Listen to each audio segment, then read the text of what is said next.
പ്രിയമുള്ളവരെ, സെൻസസ് 2027 ഭാഗമായിട്ടുള്ള self enumeration, അതായത് നമ്മുടെ സെൻസസ് വിവരങ്ങൾ സ്വയം സമർപ്പിക്കാനുള്ള ഒരു സമയമാണിത്.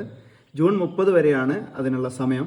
നമുക്ക് മൊബൈൽ ഫോൺ വഴിയോ അല്ലെങ്കിൽ ലാപ്ടോപ്പ് വഴിയോ ഒക്കെ ഓൺലൈനായിട്ട് നമുക്ക് നമ്മുടെ വിവരങ്ങൾ സമർപ്പിക്കാവുന്നതാണ്. അതുമായി ബന്ധപ്പെട്ട വിവരങ്ങളാണ് ഞാൻ ഈ വീഡിയോയിൽ നിങ്ങളുമായിട്ട് പങ്കുവെക്കാൻ ആഗ്രഹിക്കുന്നത്. അതിനുവേണ്ടി നമ്മൾ ആദ്യം ചെയ്യേണ്ടത് നമ്മുടെ മൊബൈൽ ഫോണിലോ അല്ലെങ്കിൽ ലാപ്ടോപ്പിലോ sc.census.gov.in എന്ന് പറയുന്ന ഒരു സൈറ്റിലേക്ക് പോവുകയാണ് വേണ്ടത്.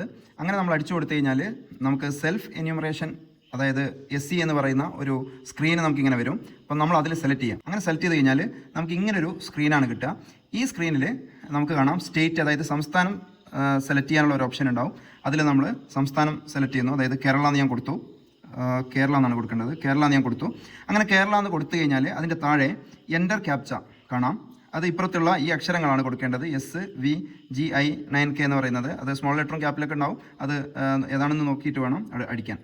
അപ്പോൾ ഞാൻ ഈ അക്ഷരങ്ങൾ അവിടെ അടിച്ചു കൊടുത്തിട്ടുണ്ട്. അതിനുശേഷം ചെയ്യേണ്ടത് താഴെ വെരിഫൈ ആൻഡ് പ്രൊസീഡ് എന്ന് കാണാം. അവിടെ ക്ലിക്ക് ചെയ്യാം. അപ്പോൾ നമുക്ക് ഇങ്ങനെ ഒരു സ്ക്രീന് വരും. അപ്പോൾ അതിൽ ഉള്ള കാര്യങ്ങളൊക്കെ വേണമെങ്കിൽ നമുക്ക് വായിച്ചു നോക്കാം. എന്നിട്ട് ഓക്കെ കൊടുക്കുക. അങ്ങനെ ഓക്കെ കൊടുത്തു കഴിഞ്ഞാൽ നമുക്ക് ഇങ്ങനെ ഒരു സ്ക്രീനാണ് വരിക. അപ്പം ഞാൻ നേരത്തെ സ്റ്റേറ്റ് സെലക്ട് ചെയ്തുകൊണ്ട് അവിടെ കേരള എന്ന് കാണിക്കുന്നുണ്ട്. ഇനി അതിൻ്റെ താഴെ നിങ്ങൾക്ക് കാണാം name of the head of the house hold എന്ന് പറഞ്ഞാൽ നമ്മുടെ ഗൃഹനാഥൻ്റെ പേരാണ് അവിടെ കൊടുക്കേണ്ടത്. ആരാണോ വീടിൻ്റെ ഉടമസ്ഥൻ അയാളുടെ പേരാണ് അവിടെ കൊടുക്കേണ്ടത്. അവിടെ നമ്മൾ പേരടിച്ചു കൊടുക്കുക. അതിൻ്റെ താഴെ മൊബൈൽ നമ്പർ എന്ന് കാണാം. അവിടെ നമ്മുടെ മൊബൈലിൻ്റെ 10 അക്ക നമ്പർ അടിച്ചു കൊടുക്കുക. അതായത് നമ്മൾ ഏത് മൊബൈൽ നമ്പറാണോ ഉപയോഗിക്കുന്നത് അതിലേക്കാണ് OTP ഒക്കെ വരിക. അപ്പോൾ ആ നമ്പർ അടിച്ചു കൊടുക്കുക. അതിൻ്റെ താഴെ ഇമെയിൽ കൊടുക്കാനുള്ള ഒരു ഓപ്ഷൻ ഉണ്ട്. നിങ്ങൾക്ക് ഇമെയിൽ ID ഉണ്ടെങ്കിൽ മാത്രം അവിടെ അടിച്ചു കൊടുത്താൽ മതി. അത് നിർബന്ധമില്ല. പക്ഷേ മൊബൈൽ നമ്പറും പേരും അവിടെ നിർബന്ധമായിട്ട് അടിച്ചു കൊടുക്കണം. അതിനുശേഷം വെരിഫൈ ആൻഡ് പ്രൊസീഡ് എന്ന് കാണാം. അവിടെ ക്ലിക്ക് ചെയ്യാം. അപ്പോൾ ഞാൻ ഇങ്ങനെ എൻ്റെ പേരും മൊബൈൽ നമ്പറും അടിച്ചു കൊടുത്തിട്ടുണ്ട്. എന്നിട്ട് വെരിഫൈ ആൻഡ് പ്രൊസീഡിൽ ഞാൻ ക്ലിക്ക് ചെയ്യാൻ പോവാണ്. അങ്ങനെ ക്ലിക്ക് ചെയ്ത് കഴിഞ്ഞാൽ OTP send to your mobile number എന്ന് പറഞ്ഞ് കാണിക്കും. അപ്പോൾ നമ്മുടെ മൊബൈൽ നമ്പറിലേക്ക് OTP വന്നിട്ടുണ്ടാകും. ആ OTP എടുത്തിട്ട് വേണം ബാക്കി കാര്യങ്ങൾ ചെയ്യാൻ. അപ്പോൾ ഞാൻ ഓക്കെ കൊടുത്തപ്പോൾ നമുക്ക് ഇങ്ങനെ ഒരു സ്ക്രീനാണ് വന്നത്. അതിൽ പ്ലീസ് സെലക്ട് ലാംഗ്വേജ് എന്ന് പറഞ്ഞിട്ടുണ്ട്. അതിൽ ക്ലിക്ക് ചെയ്ത് കഴിഞ്ഞാൽ നമുക്ക് എല്ലാ ഭാഷകളും ഇങ്ങനെ ഇവിടെ കാണാം. അതിൽ നമുക്ക് മലയാളം സെലക്ട് ചെയ്യാം. അങ്ങനെ മലയാളം ഞാൻ സെലക്ട് ചെയ്തു. അതിൻ്റെ താഴെ നമ്മുടെ മൊബൈൽ ഫോണിലേക്ക് വന്ന OTP നമ്മൾ അടിച്ചു കൊടുക്കുക. OTP send to your mobile number എന്ന് കാണാം. നമ്മുടെ മൊബൈൽ നമ്പറിലേക്ക് വന്ന OTP ഞാൻ താഴെ അടിച്ചു കൊടുത്തിട്ടുണ്ട്. അതിനുശേഷം അതിൻ്റെ താഴെ വെരിഫൈ OTP എന്ന് കാണാം. ആ വെരിഫൈ OTPയിലേക്ക് നമ്മൾ അടിക്കുക. അപ്പോൾ വെരിഫൈ OTP എന്ന് ഞാൻ ക്ലിക്ക് ചെയ്ത് കഴിഞ്ഞാൽ എനിക്ക് ഇങ്ങനെ ഒരു സ്ക്രീനാണ് വരിക. ഇതിലുള്ള കാര്യങ്ങളൊക്കെ നമുക്ക് വായിച്ചു നോക്കാം. അതിനുശേഷം ഓക്കെ കൊടുക്കുക. അങ്ങനെ കൊടുത്തു കഴിഞ്ഞാൽ ഇങ്ങനെ ഒരു സ്ക്രീൻ നമുക്ക് വരും. ഇതിൽ സംസ്ഥാനം ഞാൻ നേരത്തെ കൊടുത്തതുകൊണ്ട് കേരള എന്ന് കാണാം. അതിൻ്റെ തൊട്ടപ്പുറത്തായിട്ട് ജില്ല കാണാം. ആ ജില്ല ഞാൻ വയനാട് നിന്ന് സെലക്ട് ചെയ്യാണ്. അപ്പോൾ ഞാൻ ജില്ല വയനാട് നിന്ന് സെലക്ട് ചെയ്തിട്ടുണ്ട്. അതിനുശേഷം എൻ്റെ പിൻകോഡ് ഞാൻ അടിച്ചു കൊടുത്തിട്ടുണ്ട്. അതിൻ്റെ താഴെ വില്ലേജ്, പട്ടണം, പ്രദേശം എന്നൊക്കെ പറഞ്ഞൊരു ഭാഗം കാണാം. അവിടെ സെലക്ട് ചെയ്ത് കഴിഞ്ഞാൽ നമുക്ക് നമ്മുടെ വില്ലേജ് ഏതാ നമുക്ക് അറിഞ്ഞിരിക്കണം. ആ വില്ലേജ് ഇവിടെ അടിച്ചു കൊടുക്കുക. ഞാൻ എൻ്റെ വില്ലേജ് പൊരുന്നന്നൂർ എന്ന് ഞാൻ അടിച്ചു കൊടുത്തപ്പോൾ ഇങ്ങനെ കുറേ ഭാഗങ്ങൾ താഴെ ഇങ്ങനെ സെലക്ട് ചെയ്യാൻ കാണാം. അപ്പോൾ ഞാൻ പൊരുന്നന്നൂർ എന്ന് അടിച്ചു. അങ്ങനെ അടിച്ചു കഴിഞ്ഞാൽ ഇവിടെ ഇങ്ങനെ മാപ്പിൽ താങ്കളുടെ വീടിൻ്റെ സ്ഥലത്ത് മാർക്കർ കൊണ്ടുവയ്ക്കാമെന്ന് കാണിക്കാം. അവിടെ ഓക്കെ കൊടുത്തു കഴിഞ്ഞാൽ താഴെ നിങ്ങൾക്കൊരു മാപ്പ് വരും. നമ്മുടെ ഗൂഗിൾ മാപ്പ് പോലെ മാപ്പ് വരും. ആ മാപ്പിൽ നമ്മുടെ വീടിൻ്റെ ഏകദേശ സ്ഥാനം നമുക്ക് മനസ്സിലാവും. ആ ഭാഗത്തേക്ക് അതിൽ കാണുന്ന ആ റെഡായിട്ടുള്ള സംഭവം നമുക്ക് കാണാം. അത് 2 വിരൽ കൊണ്ട് നീക്കിയിട്ട് വേണം നമ്മളെ വീടിൻ്റെ സ്ഥാനത്തേക്ക് ഇങ്ങനെ കൊണ്ടുവെക്കാൻ. അങ്ങനെ നമ്മളെ വീടിൻ്റെ സ്ഥാനത്തേക്ക് ആ റെഡ് ഭാഗം കൊണ്ടുപോയി വെക്കുക.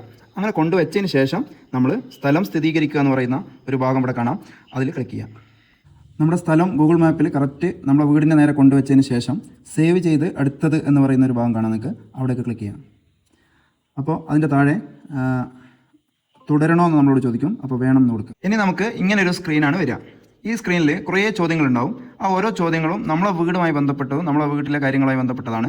അപ്പോൾ അത് നമ്മൾ ഓരോന്ന് നോക്കിയിട്ട് ഓരോന്ന് സെലക്ട് ചെയ്യണം. സെൻസസ് വീടിൻ്റെ നിലത്തിന് ഉപയോഗിച്ച പ്രധാന സാമഗ്രി, നമ്മളെ വീടിൻ്റെ നിലം എന്തുകൊണ്ടുണ്ടാക്കിയതാണ്, മണ്ണ്, ചുട്ടയിഷ്ടിക, കല്ല്, സിമെൻറ്റ് എന്നൊക്കെ പറഞ്ഞ് കൊടുത്തിട്ടുണ്ട്. അത് ഏതാണോ അതുകൊണ്ട് അത് ക്ലിക്ക് ചെയ്യാം. അപ്പോൾ ഞാൻ ഇവിടെ കല്ലെന്ന് സെലക്ട് ചെയ്തു. അതിൻ്റെ താഴെ സെൻസസ് വീടിൻ്റെ ഭിത്തിക്ക് ഉപയോഗിച്ച പ്രധാന സാമഗ്രി, അതായത് നമ്മുടെ വീടിൻ്റെ ഭിത്തി എന്തുകൊണ്ടാണ് ഉണ്ടാക്കിയതാണ്. അത് ഇവിടെ ഓരോന്ന് സെലക്ട് ചെയ്യാൻ കൊടുത്തിട്ടുണ്ട്. ഏതാണോ എന്തുകൊണ്ടാണോ നിങ്ങളുടെ വീടിൻ്റെ ഭിത്തി ഉണ്ടാക്കിയത് അത് സെലക്ട് ചെയ്യുക. അതിൻ്റെ തൊട്ട് താഴെ സെൻസസ് വീടിൻ്റെ മേൽക്കൂരക്ക് ഉപയോഗിച്ച പ്രധാന സാമഗ്രി എന്ന് ചോദിക്കും. അതിൽ കുറേ കാര്യങ്ങൾ ഇങ്ങനെ കൊടുത്തിട്ടുണ്ടാവും. നിങ്ങളുടെ വീടിൻ്റെത് ഏതാണോ അത് സെലക്ട് ചെയ്യണം. കാരണം ഓരോരുത്തരുടെയും വ്യത്യാസമാണല്ലോ. അപ്പോൾ അത് സെലക്ട് ചെയ്യുക. എന്നിട്ട് അതിൻ്റെ തൊട്ട് താഴെ ഈ സെൻസസ് വീടിൻ്റെ അവസ്ഥ ചോദിക്കും. നല്ലത്, താമസിക്കാവുന്നത്, ജീർണിച്ചത്. മിക്കവാറും താമസിക്കാവുന്നതായിരിക്കും. അതുകൊണ്ട് താമസിക്കാവുന്നതെന്ന് സെലക്ട് ചെയ്യാം. അതിനുശേഷം സേവ് ചെയ്ത് അടുത്തതിലേക്ക് പോകുക എന്നുള്ളത് ഉണ്ടാവും. അതിൽ കൊണ്ടുപോയി ക്ലിക്ക് ചെയ്യാം. സേവ് ചെയ്ത് അടുത്തത് എന്നുള്ളതിൽ ക്ലിക്ക് ചെയ്തപ്പോൾ ഇങ്ങനെ ഒരു സ്ക്രീൻ വരും. തുടരണമെന്ന് താങ്കൾ ഉറപ്പാണോ? അപ്പോൾ വേണം എന്ന് കൊടുക്കുക. അങ്ങനെ കൊടുത്തു കഴിഞ്ഞാൽ നമുക്ക് ഇങ്ങനെ ഒരു സ്ക്രീനാണ് വരിക. ഈ സ്ക്രീനിൽ ഈ കുടുംബത്തിൽ പതിവായി താമസിക്കുന്നവരുടെ ആകെ എണ്ണം അത് ഇവിടെ കൊടുക്കുക. അതിനുശേഷം കുടുംബനാഥൻ്റെ പേര് നമ്മൾ നേരത്തെ അടിച്ചതുകൊണ്ട് അവിടെ അതേപോലെ തന്നെ വന്നിട്ടുണ്ട്. പിന്നെ കുടുംബനാഥൻ്റെ അല്ലെങ്കിൽ നാഥയുടെ പേര്, അതായത് നമ്മൾ മലയാളമല്ലേ നേരത്തെ ഭാഷ സെലക്ട് ചെയ്തത്, അപ്പോൾ മലയാളത്തിലും നമ്മളെ പേര് അടിച്ചു കൊടുക്കുക. അവിടെ മലയാളത്തിൽ എൻ്റെ പേര് ഞാൻ അവിടെ അടിച്ചു കൊടുക്കണം. അതിന് താഴെ കുടുംബനാഥൻ്റെ നാഥയുടെ ലിംഗഭേദം, അതായത് ആണാണോ പെണ്ണാണോ ആരാണ്, ഇപ്പം ഞാൻ ആണായതുകൊണ്ട് ഞാൻ ആണെന്ന് അവിടെ അടിച്ചു കൊടുക്കുന്നു.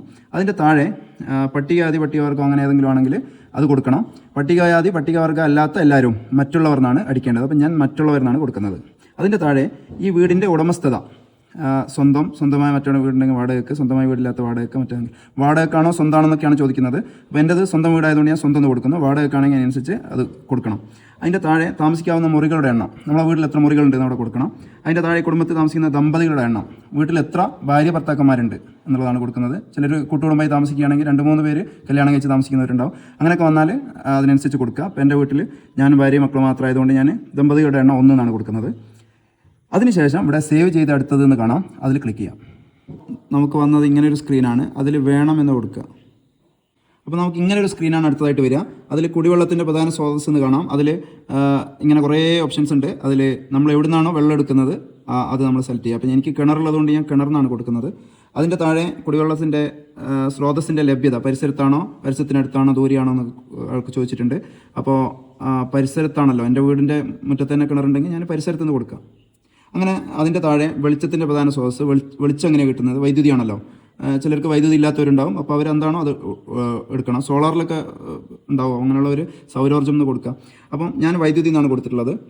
കക്കൂസിൻ്റെ ലഭ്യത, വീട്ടിൽ കക്കൂസ് ഉണ്ടോ എന്നുള്ളതാണ് ചോദിക്കുന്നത്. അതിവിടെ ഉണ്ടെന്ന് കൊടുക്കുമ്പോൾ കുടുംബത്തിൻ്റെ ഉപയോഗത്തിന് മാത്രമാണ് മിക്കവാറും ഉണ്ടാകുക വീട്ടിലൊക്കെ. അപ്പോൾ അങ്ങനെ കുടുംബത്തിൻ്റെ ഉപയോഗത്തിന് മാത്രം ഒന്ന് കൊടുക്കുക. ഇല്ലെങ്കിൽ എവിടെയാണെന്നുള്ളത് അവിടെ സെലക്ട് ചെയ്യാൻ പറഞ്ഞിട്ടുണ്ട്. ഇല്ലെങ്കിൽ പിന്നെ തുറസായ സ്ഥലമായിരിക്കുമല്ലോ. കക്കൂസിൻ്റെ തരം, കക്കൂസ് ഏത് രീതിയിലുള്ളതാണെന്നുള്ളതാണ് ചോദിച്ചിട്ടുള്ളത്.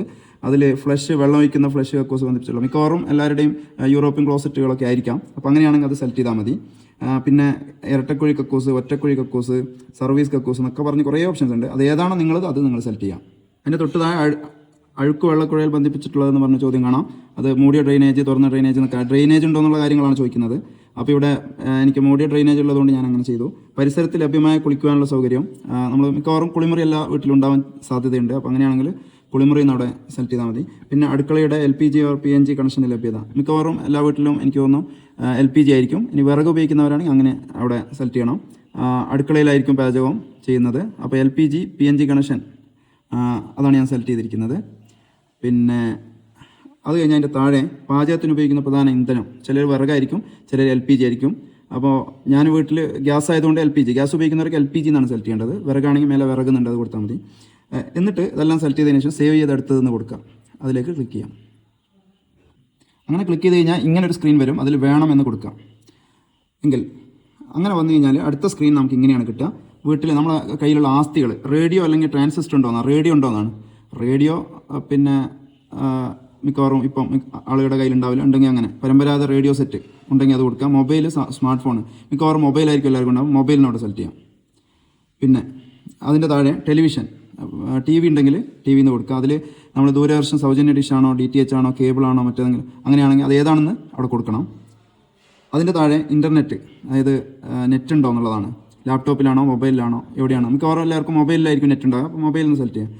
ലാപ്ടോപ്പ്, കമ്പ്യൂട്ടർ ഉണ്ടെങ്കിൽ ഉണ്ടെന്ന് കൊടുക്കുക, ഇല്ലെങ്കിൽ ഇല്ലാന്ന് കൊടുക്കുക. Telephone, mobile phone, smart phone, മിക്കവാറും പിന്നെ ലാൻഡ് ഫോൺ ചിലർക്കൊക്കെ ഇപ്പോൾ ഉണ്ടാവുള്ളൂ. ലാൻഡ് ഫോൺ ഉണ്ടെങ്കിൽ ലാൻഡ് ഫോൺ സെലക്ട് ചെയ്യണം. മൊബൈൽ മാത്രമാണെങ്കിൽ അതിൻ്റെ താഴെ സ്മാർട്ട് ഫോൺ ആണോ അല്ലെങ്കിൽ എങ്ങനത്തെ ഫോണാണെന്ന് ഇവിടെ കൊടുക്കണം. മിക്കവാറും എല്ലാവർക്കും സ്മാർട്ട് ഫോൺ ഉണ്ടാകാണ്, സ്മാർട്ട് ഫോൺ കൊടുക്കുക. അതിൻ്റെ താഴെ cycle, scooter, motor cycle, moped, അത് എന്താണുള്ളത് നോക്കാം. സ്കൂട്ടർ ഉണ്ടെങ്കിൽ സ്കൂട്ടർ, സൈക്കിളാണ് സൈക്കിൾ, അത് കൊടുക്കണം. അതിൻ്റെ താഴെ കാറ്, ജീപ്പ്, വാന്, കാറുണ്ടെങ്കിൽ ഉണ്ട്, ഇല്ലെങ്കിൽ ഇല്ല. പിന്നെ കുടുംബത്തിൽ പ്രധാനമായി ഉപയോഗിക്കുന്ന ധാന്യം, വീട്ടിൽ ഏത് ധാന്യം ഉപയോഗിക്കുന്ന, അരി, ഗോതമ്പ്, ജോവർ പ്രധാനമായി ഉപയോഗിക്കുന്നത്, നമ്മൾ മിക്കവാറും അരിയായിരിക്കും കൂടുതൽ ആൾക്കാർ ഉപയോഗിക്കുന്നത്, അങ്ങനെയാണ് അരി കൊടുക്കുക അവിടെ. എന്നിട്ട് അതിൻ്റെ താഴെ എന്ത് ചെയ്യുക, സേവ് ചെയ്ത് അടുത്തതെന്നുള്ള ഓപ്ഷൻ കാണാം, അതിൽ വീണ്ടും ക്ലിക്ക് ചെയ്യാം. അപ്പോൾ നമുക്ക് ഇങ്ങനെ ഒരു സ്ക്രീൻ വരും, അതിൽ വേണമെന്ന് കൊടുക്കുക. അങ്ങനെ കൊടുത്തു കഴിഞ്ഞാൽ പ്രിവ്യൂ എന്ന് പറഞ്ഞിട്ടൊരു സ്ക്രീൻ വരും. നമ്മൾ ഇതുവരെ അടിച്ച മുഴുവൻ കാര്യങ്ങളിലുണ്ടാവും. അത് മൊത്തം ശരിയാണോ എന്നൊന്ന് ചെക്ക് ചെയ്യുക. ചെക്ക് ചെയ്തിട്ട് നിങ്ങൾക്ക് അത് അടിച്ചതൊക്കെ കറക്റ്റാണെന്ന് തോന്നുകയാണെങ്കിൽ ലാസ്റ്റ് എന്ത് ചെയ്യുക, സ്ഥിരീകരിച്ച് സമർപ്പിക്കുക എന്നുള്ള ഒരു ഓപ്ഷൻ ഉണ്ട്. അതിൽ നമ്മൾ ക്ലിക്ക് ചെയ്ത് കഴിഞ്ഞാൽ നമ്മുടെ സെൻസസ് വിവരങ്ങൾ നമ്മൾ കൊടുത്തു കഴിഞ്ഞു എന്നാണ്. അത് കഴിഞ്ഞാൽ നമുക്കൊരു യുണീക്ക് ID കിട്ടും, മൊബൈൽ ഫോണിലേക്ക് അത് വരും. അത് നമ്മൾ എന്ത് ചെയ്യുക, സേവ് ചെയ്ത് വെക്കണം. അപ്പോൾ നമ്മുടെ മൊബൈൽ ഫോണിലേക്ക് വന്നിട്ടുള്ള ആ യുണീക്ക് ID നമ്മൾ സേവ് ചെയ്ത് വെക്കുക. അതൊരു 11 ഡിജിറ്റ് ഉണ്ടാവും. അത് സേവ് ചെയ്ത് വെക്കുക. എന്നിട്ട് നമ്മുടെ വീട്ടിലേക്ക് സെൻസസിൻ്റെ എന്യൂമറേറ്റർമാർ വരും. അപ്പോൾ അവർക്ക് ആ ID കൊടുത്തു കഴിഞ്ഞാൽ നമ്മൾ പിന്നെ വേറൊന്നും കൊടുക്കേണ്ടി വരില്ല. അപ്പോൾ അത് വെച്ച് നമ്മളെ ഡീറ്റെയിൽസ് ഒക്കെ അവർ എടുത്തോളും. അപ്പോൾ ഈ രീതിയിൽ എല്ലാവരും ഇതൊന്ന് ചെയ്യാൻ വേണ്ടി ശ്രമിക്കുക. കാരണം ഇങ്ങനെ ചെയ്ത് കഴിഞ്ഞാൽ നമുക്ക് നമ്മുടെ വിവരങ്ങൾ കറക്റ്റായിട്ട് ചെയ്യാൻ പറ്റും. കാരണം മറ്റുള്ളവർ ചോദിച്ചിട്ട് നമ്മൾ പറഞ്ഞു കൊടുക്കുമ്പോൾ ചിലപ്പോൾ അതിൽ തെറ്റുകളൊക്കെ വരാൻ സാധ്യത കൂടുതൽ. അപ്പോൾ ഇങ്ങനെ ചെയ്യുമ്പോൾ നമ്മൾ തന്നെ ചെയ്യുമ്പോൾ അത് കറക്റ്റ് ആവാനുള്ള സാധ്യതയുണ്ട്. അപ്പോൾ അതുകൊണ്ട് ഇങ്ങനെ ചെയ്യാൻ വേണ്ടി പരമാവധി എല്ലാവരും ശ്രമിക്കുക. പിന്നെ വീഡിയോ കുറച്ച് ലെങ്തി ആയി പോയിട്ടുണ്ട്. കാരണം ഇത് ഇത്രയും കാര്യങ്ങൾ പറയേണ്ടതുകൊണ്ടാണ് അങ്ങനെ ലെങ്തി ആയി പോയത്. ഇത് നന്നായി ചെയ്യാൻ അറിയുന്ന ഒരുപാട് ആളുകളുണ്ട്. അവർക്ക് വേണ്ടിയുള്ളതല്ല ഈ വീഡിയോ. ഇത് ചെയ്യാൻ അറിയാത്ത സംശയങ്ങളുള്ള ആളുകൾക്ക് വേണ്ടി മാത്രം ചെയ്ത വീഡിയോ ആണ്. അപ്പോൾ ഓക്കെ, എല്ലാവരും ഈ രീതിയിൽ ചെയ്യാൻ ശ്രമിക്കുക. Okay, thank